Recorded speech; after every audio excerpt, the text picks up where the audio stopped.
ꯋꯥꯔꯤ ꯆꯐꯨꯅ ꯇꯥꯕꯤꯔꯤꯕꯁꯤꯡꯕꯨ ꯇꯔꯥꯝꯅ ꯑꯣꯛꯆꯔꯤ꯫ ꯃꯁꯤꯒꯤ ꯇꯥꯡꯀꯛ ꯑꯁꯤ ꯍꯧꯖꯗ꯭ꯔꯤꯉꯩꯗ ꯇꯥꯕꯤꯔꯤꯕꯁꯤꯡꯗ ꯅꯤꯡꯁꯤꯡꯖꯕ ꯑꯃꯅ ꯋꯥꯔꯤ ꯑꯁꯤꯗ ꯌꯥꯎꯔꯤꯕ ꯑꯃꯗꯤ ꯄꯜꯂꯤꯕ ꯀꯌꯥ ꯑꯁꯤ ꯀꯅꯥ ꯑꯃꯠꯇꯒ ꯃꯔꯤ ꯂꯩꯅꯖꯗꯦ꯫ ꯄꯨꯝꯅꯃꯛ ꯋꯥꯈꯜꯒꯤ ꯄꯔꯤꯡꯅꯤ꯫ ꯁꯣꯏꯈꯤꯕ ꯂꯥꯟꯈꯤꯕ ꯌꯥꯎꯔꯛꯂꯕꯁꯨ ꯇꯥꯕꯤꯔꯤꯕꯁꯤꯡꯅ ꯉꯥꯛꯄꯤꯒꯅꯤ꯫ ꯂꯧꯕꯤꯔꯁꯤ ꯑꯃꯤꯠ ꯀꯨꯃꯥꯔ ꯍꯨꯏꯗ꯭ꯔꯣꯝꯕꯒꯤ ꯄꯥꯟꯊꯣꯏ ꯁꯤꯖꯟ 2 ꯃꯔꯤ ꯁꯨꯕ ꯇꯥꯡꯀꯛ꯫ ꯃꯁꯤꯁꯨ ꯁꯥꯒꯩ ꯉꯥꯟꯕ ꯍꯟꯕ ꯂꯩꯇꯦ꯫ ꯈꯪꯅꯤꯡꯉꯨꯕ ꯌꯦꯡꯅꯤꯡꯉꯨꯕ ꯀꯧꯕꯅꯤꯅ ꯑꯃꯨꯛꯀꯁꯨ ꯃꯐꯝ ꯑꯗꯨꯗ ꯆꯠꯀꯦ ꯈꯜꯂꯤ꯫ ꯑꯗꯨꯕꯨ ꯍꯥꯟꯅꯒꯨꯝ ꯆꯤꯡꯅꯈꯤꯗꯧꯕ ꯃꯑꯣꯡꯗꯗꯤ ꯈꯟꯗ꯭ꯔꯦ꯫ ꯑꯗꯨꯅ ꯃꯍꯥꯛ ꯅꯍꯥꯟꯈꯩ ꯁꯥꯟꯅꯕ ꯃꯇꯝ ꯑꯗꯨꯗꯕꯨ ꯉꯥꯏꯗꯨꯅ ꯂꯩ꯫ ꯅꯨꯡꯁꯥ ꯈꯔ ꯅꯦꯝꯊꯔꯛꯄ ꯃꯇꯝ ꯑꯁꯤꯗ ꯂꯩꯀꯥꯏ ꯑꯗꯨꯒꯤ ꯑꯍꯜ ꯑꯉꯥꯡ ꯈꯥꯛꯇꯅ ꯌꯨꯝꯗꯒꯤ ꯃꯄꯥꯟ ꯊꯣꯛꯅꯔꯛꯂꯒ ꯃꯥꯒꯤ ꯇꯧꯒꯗꯕ ꯊꯕꯛꯀꯤꯗꯃꯛ ꯆꯠꯅꯕ ꯍꯧꯔꯛꯏ꯫ ꯃꯗꯨꯗ ꯑꯉꯥꯡ ꯃꯆꯥꯁꯤꯡꯁꯨ ꯁꯥꯟꯅꯕꯨꯡ ꯑꯁꯤꯗ ꯁꯥꯟꯅꯅꯕ ꯂꯥꯡꯗꯨꯅ ꯆꯦꯟ ꯆꯣꯡꯗꯨꯅ ꯊꯣꯛꯅꯔꯛꯄꯒꯤ ꯁꯥꯃꯟ ꯐꯪꯕꯗ ꯁꯥꯒꯩ ꯉꯥꯟꯕ ꯄ꯭ꯔꯞ ꯂꯣꯏꯁꯤꯜꯂꯤ꯫ ꯃꯄꯥ ꯃꯃꯥꯗ ꯍꯥꯏꯔꯝꯗ꯭ꯔꯁꯨ ꯌꯥꯔꯅꯤ ꯈꯜꯂꯨꯗꯨꯅ ꯈꯣꯡꯂꯩ ꯊꯨꯅ ꯆꯦꯟꯊꯣꯔꯛꯂꯦ꯫ ꯇꯥꯟꯅ ꯆꯥꯔꯤꯁꯨ ꯃꯍꯥꯛꯀꯤ ꯃꯔꯨꯞ ꯃꯥꯂꯦꯝꯁꯨ ꯃꯈꯣꯏꯒꯤ ꯊꯣꯡꯒꯥꯜ ꯃꯄꯥ ꯌꯧꯁꯤꯜꯂꯛꯂꯝꯂꯦ꯫ ꯃꯗꯨ ꯎꯕꯗ ꯃꯇꯥꯎ ꯑꯗꯨꯕꯨ ꯀꯧꯔꯗꯨꯅ ꯀꯟꯅ ꯁꯟꯖꯥꯕꯨꯡ ꯇꯝꯅ ꯆꯦꯟꯈ꯭ꯔꯦ꯫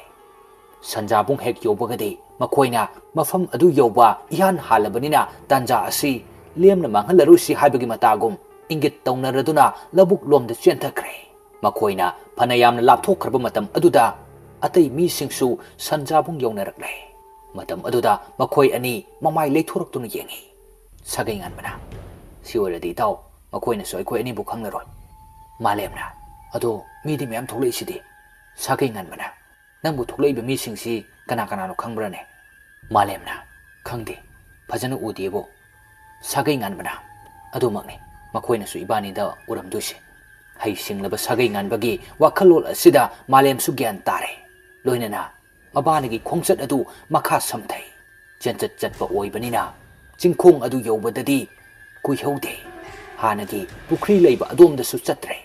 ꯑꯗꯨꯕꯨ ꯃꯃꯤꯠꯅ ꯃꯐꯝ ꯑꯗꯨ ꯎꯕꯗꯤ ꯎꯔꯤ꯫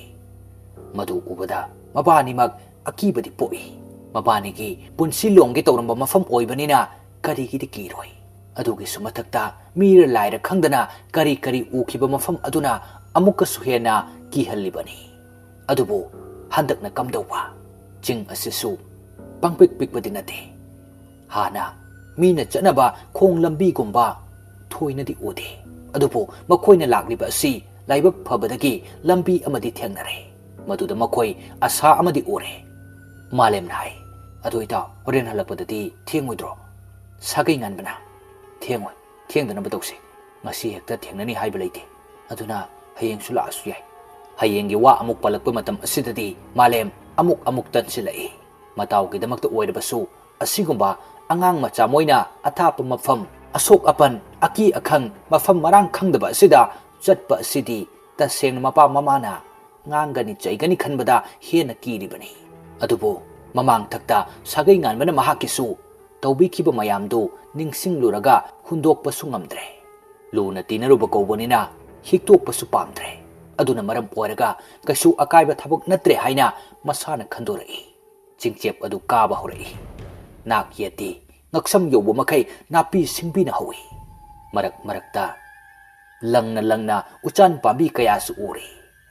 ꯈꯔ ꯋꯥꯡꯅ ꯀꯥꯈꯠꯂꯛꯄ ꯃꯇꯝꯗꯗꯤ ꯅꯨꯡꯁꯤꯔꯕ ꯎꯆꯦꯛ ꯋꯥꯌꯥꯒꯤ ꯈꯣꯟꯖꯦꯜ, ꯀꯥꯎꯖꯦꯡ ꯍꯥꯔꯧꯒꯤ ꯃꯈꯣꯜ ꯑꯗꯨꯅ ꯑꯆꯤꯛꯄꯗ ꯃꯊꯦꯜ ꯑꯃ ꯍꯥꯞꯂꯤ꯫ ꯇꯨꯡ ꯑꯣꯟꯊꯣꯔꯛꯇꯨꯅ ꯇꯥꯝꯍꯧꯔꯕ ꯃꯈꯣꯏꯒꯤ ꯈꯨꯡꯒꯪ ꯑꯗꯨꯕꯨ ꯌꯦꯡꯂꯨꯕ ꯃꯇꯝ ꯑꯗꯨꯗꯁꯨ ꯍꯦꯟꯅ ꯄꯨꯛꯅꯤꯡ ꯍꯨꯅ ꯐꯖꯔꯤ꯫ ꯄꯥꯛꯂꯕ ꯏꯄꯥꯛ ꯑꯗꯨꯒꯤ ꯏꯁꯤꯡ ꯏꯄꯣꯝꯅ ꯂꯦꯡ ꯂꯥꯎꯅ ꯆꯠꯄꯗꯤ ꯀꯣꯔꯧꯒꯤ ꯃꯉꯥꯜ ꯃꯁꯦꯛꯅ ꯌꯩꯕꯒꯤ ꯂꯪꯇ꯭ꯔꯤꯛ ꯂꯪꯅ ꯐꯖꯔꯕ ꯑꯁꯤ ꯑꯉꯥꯡ ꯑꯣꯏꯖꯔꯕꯁꯨ ꯁꯩꯊꯥꯅꯤꯡꯕ ꯑꯃꯗꯤ ꯁꯩꯔꯦꯡ ꯏꯔꯒ ꯏꯁꯩ ꯐꯥꯎꯕ ꯁꯛꯅꯤꯡꯗꯕ ꯅꯠꯇꯦ꯫ ꯑꯗꯨꯕꯨ ꯆꯠꯂꯤꯕ ꯑꯁꯤ ꯁꯣꯏꯕ ꯌꯥꯗꯦ ꯈꯟꯅ ꯆꯠꯄꯗꯤ ꯂꯦꯞꯇꯦ꯫ ꯑꯁꯨꯝ ꯆꯠꯂꯤꯉꯩ ꯃꯈꯣꯏꯒꯤ ꯇꯨꯡꯂꯣꯝꯗ ꯁ꯭ꯔꯣꯠ ꯇꯧꯕꯒꯤ ꯃꯈꯣꯜꯁꯨ ꯍꯦꯛ ꯇꯥꯔꯛꯏ꯫ ꯑꯣꯟꯊꯣꯛꯇꯨꯅ ꯌꯦꯡꯕꯗꯗꯤ ꯀꯔꯤꯁꯨ ꯎꯗꯦ꯫ ꯑꯃꯨꯛꯁꯨ ꯈꯟꯖꯩ ꯃꯈꯣꯏꯅ ꯑꯁꯣꯡꯕ ꯃꯔꯛ ꯑꯁꯤꯗ ꯆꯠꯄꯒꯤ ꯈꯣꯡꯊꯥꯡ ꯑꯣꯏꯔꯝꯒꯅꯤ ꯍꯥꯏꯅ꯫ ꯑꯗꯨꯕꯨ ꯑꯃꯨꯛꯂꯛ ꯑꯅꯤꯔꯛ ꯍꯦꯛ ꯇꯥꯔꯛꯄ ꯑꯗꯨꯗꯗꯤ ꯍꯦꯟꯅ ꯆꯤꯡꯅꯕ ꯄꯣꯛꯍꯜꯂꯦ꯫ ꯃꯈꯣꯏ ꯑꯅꯤꯃꯛ ꯀꯔꯤꯅꯣ ꯍꯥꯏꯕꯗꯨ ꯈꯪꯗꯣꯛꯂꯁꯤ ꯍꯥꯏꯗꯨꯅ ꯇꯨꯃꯤꯟꯅ ꯐꯝꯊꯗꯨꯅ ꯂꯩ꯫ ꯃꯇꯝ ꯑꯗꯨꯗꯁꯨ ꯃꯈꯣꯜ ꯑꯗꯨ ꯑꯗꯨꯃꯛ ꯇꯥꯔꯤ꯫ ꯇꯨꯡꯗ ꯈꯛ ꯇꯥꯔꯝꯕ ꯃꯈꯣꯜ ꯑꯗꯨ ꯅꯥꯛ ꯌꯦꯠ ꯑꯅꯤꯃꯛꯇ ꯌꯥꯝꯅ ꯊꯨꯕ ꯃꯑꯣꯡꯗ ꯆꯣꯡꯂꯒ ꯆꯦꯟꯕꯒꯤ ꯃꯈꯣꯜ ꯇꯥꯔꯛꯂꯦ꯫ matam adudadi makhoi animak tasengna kire sa kai oiramladi makhoi mathwai mangnani haiba fau khalle adubu ikhang khangaudana tunglomdagi sagai nganbada karigumba achobo pot amana thumlai matam aduda mahak laimaida upsinduna tui adubu malemna madu phajana uhore mataw turiba adu hugat piraga mafi marol amot pa adu taithoi sagai nganbana as karino hujikitubo malemna kasunati sajini as aidi pakal uredana asi hainaduna kimanba adudi khara pare aduga amuk khongchatu makha sathai adubu sajiduna kadomdagi kamdongna mi leiba adomda sensilakadoriba miyoiba aikhoibu kiduna koisien chenjaba sa makhal asina sensilaktun thomjilakba asi maram amadi leifam thoi maram adudi atai kanisunate chaw sanglaba lil adunani thoidok hedokna chawba haibabu lairel amadi irai laini yotkini madugi mathakta hena kiribadi lil adu makok ahum longi lin kharau amana khanba amagum khandorakpa matamdadi aduki matik pak chawi adubu laibak fabadagi lil asi angang ani sinadi uhodre hairiba lil asisu heloi sing aduna makhoida ayetba apanba pinanaba silakhiba ngaktani makhoina di soidana sagai nganbaga waithungna khrani haibasi chingnaraduna khurau kaya thangnanaba sinjari adubu laibaktana kari tamlamba lil adu makhoina chatkhiba maikai aduda tapna inari adubu makhoidi karisu thausadre chingdol adusu leptan lakpanina yausilai mafam adu hek yobaga onthoroktuna amukasu tamhauraba khungang adubu yengjari numittu kharagi hena leitharakbu oibanina hena pukning huna phajare adubu khanghaudana asongwa marak asida makhada sa kai chatpagi mawongta urakba asidadi makhoi akiba pokle asum yenglambadagi khanghaudana makhoigi hek mamangda chawkhraba lil adu fat phaugalai madu ubada makhoi mamit mana chap yungi makok ahum phangba lil aduna khudakta phandoraktuna makhoida chikkadabagi phi kamba adudadi makhoi animak amuktang kanna lauramlaga chentharake tawbada angamba mafam oibanina khurau thangdur dusele aduga mafam marang khangdana tharo ontharai phanayam sangna asongba marak phawraga ontharakpada khara ngamba phakiduna mongsong amada makhoi animak palle tungda sulil adu khonglei thuna tanarai adubo makhoi aniki lai lei haibadumak tawi phana sangna ontharakba adu thoina kayadi soktre hubat pakhak natana aduga gyansu makhoi ani mangdri tungdalil aduna tanarakli khangbanina makhoi animak phuk hawgatuna yenglaga chentharakbana hausik chingkhong adu yaure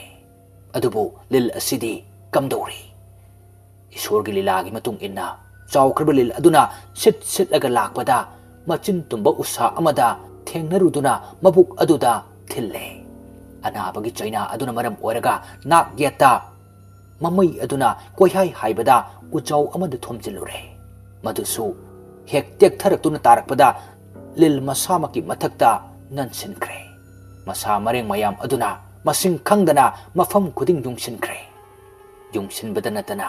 nansilbanina upai leitana phi kamladuna adum taaduna leiri mathwai mangdeda khaglabasu mafam aduda soidanadi sirani haibasi angang ani sinadi hek ubadadi idai laina khangle maduda makhoi kitang sapare khana prap yum mayam leiriba adumda sensilai makhoina sensin khraba matungdadi lil adu tapna asum piksilakuna mi ama onthokre adubu mi adudi noroki komda taduna leiraba patraba thawai amagi sayon oiramle mahak mafam aduda adum upai leitana lengsin khraba usa mayamdu satok pangamdana sikre somdasu makhoi ani mafi marol adu taithoi makhut khara hubatpa manangan khara hubatpa natana thoidokpadi tawdre sakai nganban hai kadong lakpa leno amukta udre adumba malemna aidi kibana yadre horen kamaina hane numisisu thuna tasile sagai nganbana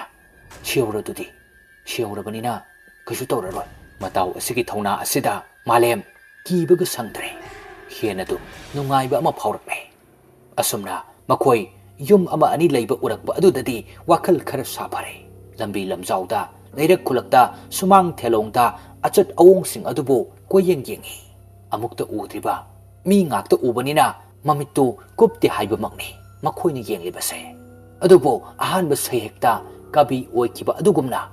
ꯑꯍꯥꯟꯕ ꯍꯣꯠꯅꯕꯗ ꯃꯥꯏ ꯄꯥꯛꯄ ꯍꯥꯏꯕꯁꯤꯒꯤ ꯃꯅꯨꯡꯗ ꯃꯈꯣꯏꯁꯨ ꯑꯃ ꯑꯣꯏꯔꯦ ꯌꯥꯝꯅ ꯋꯥꯅ ꯂꯥꯛꯄ ꯑꯁꯤꯗ ꯃꯤꯌꯥꯝ ꯃꯔꯛ ꯑꯁꯤꯗ ꯅꯨꯄꯤ ꯑꯃꯈꯛꯅ ꯃꯀꯣꯛꯇ ꯁꯤꯡ ꯃꯄꯨꯟ ꯄꯨꯔꯒ ꯑꯉꯥꯡ ꯅꯨꯄꯤ ꯃꯆꯥ ꯑꯃ ꯄꯣꯔꯒ ꯆꯠꯂꯤꯕꯗꯨ ꯍꯦꯛ ꯎꯔꯨꯔꯦ ꯆꯍꯤ ꯈꯔ ꯈꯦꯠꯅꯅ ꯍꯧꯈ꯭ꯔꯕꯁꯨ ꯇꯨꯡꯗꯒꯤ ꯎꯕ ꯃꯇꯝꯗ ꯏꯔꯥꯏ ꯂꯥꯏꯅ ꯁꯥꯒꯩ ꯉꯥꯟꯕꯗꯤ ꯆꯤꯡꯅꯔꯦ ꯑꯉꯥꯡ ꯑꯗꯨꯒꯤ ꯃꯈꯣꯡ ꯑꯅꯤ ꯌꯥꯟꯊꯔꯤꯕ ꯑꯗꯨꯁꯨ ꯀꯌꯥꯗ ꯅꯨꯡꯉꯥꯏꯅ ꯍꯥꯏꯔꯤ ꯂꯥꯞꯇꯛꯅ ꯃꯈꯣꯏ ꯑꯅꯤꯗꯨ ꯁꯨꯝ ꯏꯅꯩ ꯁꯥꯒꯩ ꯉꯥꯟꯕꯒꯤ ꯌꯥꯝꯅ ꯊꯥꯖꯗꯕ ꯃꯇꯧ ꯑꯗꯨꯗ ꯍꯟꯗꯛꯇꯤ ꯃꯥꯂꯦꯝ ꯀꯔꯤꯁꯨ ꯊꯣꯏꯅ ꯍꯪꯖꯤꯜꯂꯨꯗ꯭ꯔꯦ ꯃꯍꯥꯛꯀꯤ ꯃꯇꯨꯡꯗꯃꯛ ꯀꯣꯏꯏꯟ ꯏꯅꯩ ꯑꯁꯨꯝ ꯏꯅꯔꯛꯄꯅ ꯈꯨꯟꯗꯨꯒꯤ ꯁꯤꯗꯥꯏ ꯋꯥꯏꯔꯞ ꯑꯣꯏꯕ ꯊꯣꯡꯒꯥꯜ ꯑꯃꯗ ꯆꯪꯈꯤ ꯃꯇꯝ ꯑꯗꯨꯗꯗꯤ ꯃꯈꯣꯏ ꯆꯪꯕ ꯌꯥꯗ꯭ꯔꯕꯅꯤ나 ꯁꯝꯕꯜ ꯂꯩ ꯃꯔꯨꯝꯗ ꯂꯨꯝꯗꯨꯅ ꯇꯨꯃꯤꯟꯅ ꯌꯦꯡꯂꯤ ꯅꯨꯄꯤ ꯑꯗꯨ 이몽도 원신도나 까리누마 까위 ngayhak leiraga sawung saban fajaraba nupa naha ama tholakle madu tomthini makokta poriba singmapul adu mahakna tawraga thangthakre adubo nupi aduna tapna nahong adu komhanduna tungda poriba nupi macha adu leithoraklaga mangonda thamba matam adudadi sagai nganba pungak ngakre mahakna yenguni khanna lakjaba adumak oiramle angang oiringai ukiba sakpam adumakni uribase hongliba haibabu sam phajana sangle sawong sabansu phajaramle chen chongduna chatpa ubadana amukka hena angakwa phawkre hena dum nungsirakpa ama phawrakle matang aduda tuminna malemna wa hairei asira nang haibado sagai nganmana mani malemna hai asidi laigi macha kaido sumaina torumdo male sagai nganmana oiramasu yai malemna kamaina sagai nganmana hai madunabu pan aduda kamdongna kamaina leramdono malemna adu yare masigi dalase handoi lamisi yamna labe namiki mangalsu usila oidore sagai nganba hoisu haide maisu haide angang adubu adum yengli adubu sumaina sum leiradi yararoi khaluduna makut adu paidun jingi masa tamak chali adubu mitiengdi angang adudagi hongdre adubu ikhang khangaudana yum adugi yana kharom adomdagi amuba musinmuba mi amakhakna chepthana yengpo ubada sagai nganba hairapti khoktak chai nimitki mangal ningthi nungaina fangdrabaduda phajana udrira khale maduki wakal choithokningai matamda mataw aduna makhut pairaga chingamba aduda gyan laktuna onthoraklaga ching adubo lanthoknanaba adum chelakle handaksu hanagi lambida kasir khanai adubo khara koitho asi haiduna koithokle makoina chingdol hek yoba matamdadi numit adu chingdol mapa lanthoktuna mayum maikai pangnanaba sem saramle maduda hena pakat aduna kumthapam thirakpada kenel ama urai nak yet adu khara songjarabasu kenel aduna sum chatkibadadi makoi khulgi sanjabung adugi hek nakanda leiba kenel adu oiramle madudana hena farani khanduna prap lai wi hode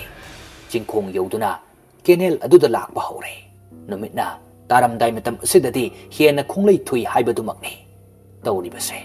nungsa machet ama phangamba mafam adu khongkap ani ahumna tanab phangsilaktre urum langsin kibana handuna loinana makoi hena thengjin khrabadi nganglani khanduna chenchat chatpa mo horakle matam asida kenel ama haibasi anambana lobuk lamhangda phauduna chatnabanina ichikchi tariba haibabu makoi aniki khongthang makol adu khakni adubu khanghaudana atopa khongthang amagi makol su tarai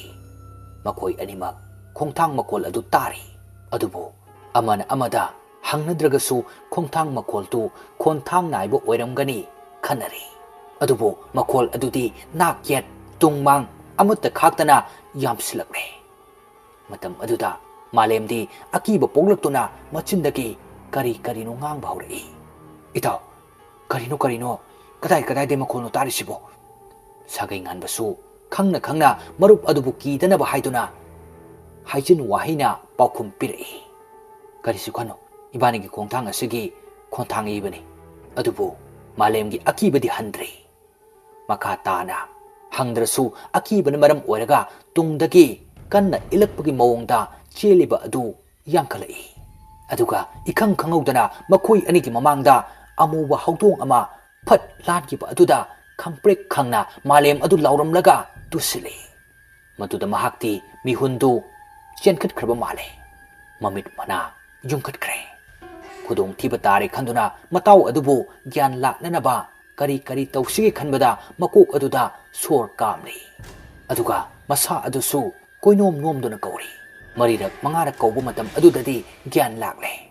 matam duda thenglane chatlasi haiduna amuksu sor thabet thabet holaduna chelai laibak thibadi hausikti namit ki mangal karimta ukidre jinglon sing adugi marumda namit changkre matam aduda makhoisu sanjabung adu yobadi yorakadore yoramdai mikup asida laptakna mi hanakiba adugi marakta amakhakti leptun leibadu hek ui maduda malem amukasu akiba phawre mahaki mama oiramlani haiduna adubu khara naksilakpa matam adudadi oiramdre ingelai oiramle ingelai su macha aniduna kenel adudagi chenthorappa ubada sangsinduna hangi ingelaina nabani de somda kaidoruiba sagai nganmana ima kurak tanarubane ingelaina adubuna khoi thengle khangnadi halakpa yadro mi hanara ise malemna aina halasaibani mana yadrini malem su pangli pangli wa mateng pangini haiduna panglakdisi sagai nganbadi asengba haidorakladra khanbada pakhale maduna maram oraga wa thaidorai sagai nganbana chalasima ai chak lame masaki matau asida thoina hanguba tawdana makhoi kaminarakle adubo makhoi gi matungdadi hanagi matau gumna karigumba hainadaba samel kharadi adumak phangle mamit yengsiluba tawdragasu tunglomda lehoba asuk mumfamsingda kanagumba amana munna yengduna lehoba manbagi sawhumsi ngasisu ingeleida phawri yengda yenglabra haiduna onthokduna yenglurasu kanamta hek leramde babnasu oiramba yai khana adumak yumda halakle